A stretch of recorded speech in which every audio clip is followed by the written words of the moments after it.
بسم اللہ الرحمن الرحیم۔ ناظرین محترم السلام علیکم ورحمۃ اللہ وبرکاتہ۔ ناظرین محترم، آج ہم سماعت فرمائیں گے نماز تراویح کی نیت اور نماز تراویح ادا کرنے کا طریقہ اور نماز تراویح کا شرعی حکم کیا ہے۔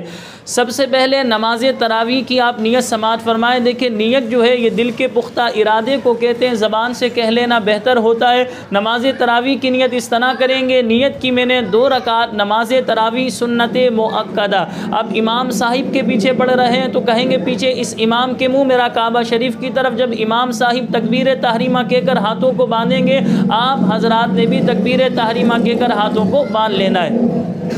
اور اگر جو ہے امام صاحب کے پیچھے نہیں پڑھ رہے، الگ سے پڑھ رہے ہیں، تو مرد ہو یا عورت اس طرح نیت کریں گے، نیت کی میں نے 2 رکعت نماز تراویح سنت مؤکدہ واسطے اللہ تبارک و تعالیٰ کے منہ میرا کعبہ شریف کی طرف اللہ اکبر کہہ کر ہاتھوں کو باندھ لینا ہے۔ یہ تھی تراویح ادا کرنے کی نیت۔ اب تراویح کا شرعی حکم سماعت فرمائے۔ دیکھیں، نماز تراویح ادا کرنا یہ سنت مؤکدہ ہے، اور یہ پورے رمضان ادا کرنا نماز تراویح سنت مؤکدہ ہے۔ مرد پر بھی سنت مؤکدہ ہے، خاتون یعنی عورت پر بھی سنت مؤکدہ ہے۔ ہوتا یہ ہے کہ مرد حضرات تو مساجد کے اندر نماز تراویح ادا کر لیتے ہیں، لیکن ہماری خواتین نے پوری ایک لسٹ بنائی ہوئی ہوتی ہے رمضان کے حوالے سے کہ پکوڑے، سموسے، کچوری اور مختلف آئٹم ہم نے تیار کرنے۔ وہ بیچاری اسی میں لگی ہوئی ہوتی ہے، کام کاج کر کے اتنی تھک جاتی ہے، تراویح ادا کرنے کی ان کی ہمت نہیں ہوتی۔ تو لہٰذا میں اپنی بہنوں سے گزارش کروں گا، کل قیامت والے دن اللہ پاک کی بارگاہ میں آپ کیا جواب دیں گے؟ کیونکہ سنت مؤکدہ ہے تراویح۔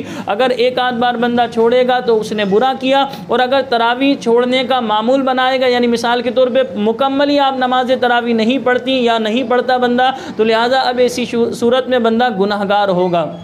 تو آسان لفظوں میں نماز تراویح کا شرعی حکم یہ ہے کہ نماز تراویح سنت مؤکدہ ہے، مرد کے لیے بھی اور عورت کے لیے بھی۔ اگر خاتون نہیں پڑھیں گی وہ بھی گناہگار ہوں گی، مرد نہیں پڑھے گا وہ بھی گناہگار ہوگا۔ اب نماز تراویح ادا کرنے کا تیسری بات تھی نماز تراویح ادا کرنے کا طریقہ۔ نماز تراویح ادا کرنے کا طریقہ کار یہ کہ امام صاحب کے پیچھے پڑھیں گے تو وہ تو قرآن پڑھتے رہیں گے، بس ہم نے سننا ہے، اور رکوع اور قومہ سجدہ جلسہ کی جو تسبیحات ہوتی ہیں وہ ہم نے پڑھنی ہے۔ لیکن اگر الگ سے پڑھیں گے تو لہذا طریقہ کار یہ ہے کہ آپ نے تکبیر تحریمہ کہہ کر ثنا پڑھیں، سورہ فاتحہ پڑھیں، اس کے بعد قرآن پاک کی جو سورت آپ کو یاد ہے وہ آپ پڑھ لیں پہلی رکعت میں، اسی طرح دوسری رکعت میں بھی وہ پڑھ لیں۔ اگر آپ کو کچھ بھی یاد نہیں تو کم از کم سورہ اخلاص تو یاد ہوگی، قل هو اللہ احد، سورہ فاتحہ کے بعد ایک بار پڑھیں، رکوع کریں، رکعت کو مکمل کر کے دوسری رکعت کے لیے کھڑے ہوں، سورہ فاتحہ پڑھیں، سورہ فاتحہ کے بعد قل هو اللہ احد یہ سورت پڑھ کر رکوع، قومہ، سجدہ، جلسہ اور رکعت کو مکمل کر کے آپ سلام پھیر دیں۔ اس طرح 2 رکعت کر کے آپ نماز